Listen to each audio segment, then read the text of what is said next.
తెలంగాణను ఈ రోజు అనేక రంగాలలో మీ అందరి సహకారంతో నంబర్ 1 స్థానాన్ని తీసుకొని పోయినాం. ఈ రోజు తలసరి ఆదాయంలో తెలంగాణ నంబర్ 1, తలసరి విద్యుత్ వినియోగంలో తెలంగాణ నంబర్ 1, మంచినీళ్ల రంగంలో తెలంగాణ నంబర్ 1, పల్లెలలో చెట్లు పెంచి పచ్చదనం పెంచి పారిశుద్ధ్యాన్ని పెంచి చక్కటి పంచాయతీరాజ్ వ్యవస్థ ఏర్పాటు చేయడంలో తెలంగాణ నెంబర్ 1. ఇట్లా అనేక రంగాలలో పారిశ్రామిక విధానంలో మనకెవరు పోటీ లేరు, సాటి కూడా లేరు. పెట్టుబడులు సాధించడంలో 20-25 లక్షల మందికి ఉద్యోగాలు కల్పించడంలో పారిశ్రామిక విధానం కావచ్చు, ఇన్ఫర్మేషన్ టెక్నాలజీ కావచ్చు, వాటన్నిటిలో కూడా మనం నంబర్ 1 గా ఉన్నాం.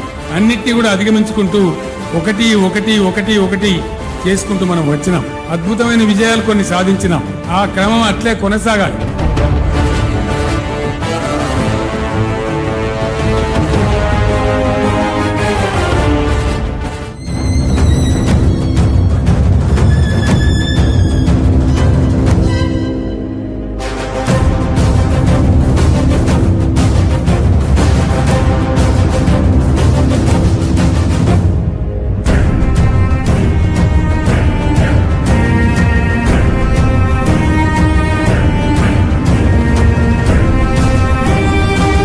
ఈ రోజుకు 8,000 కోట్ల రూపాయలు ప్రభుత్వ ఉద్యోగులకు రిటైర్మెంట్ బెనిఫిట్స్ నా దగ్గర పెండింగ్ ఉంది.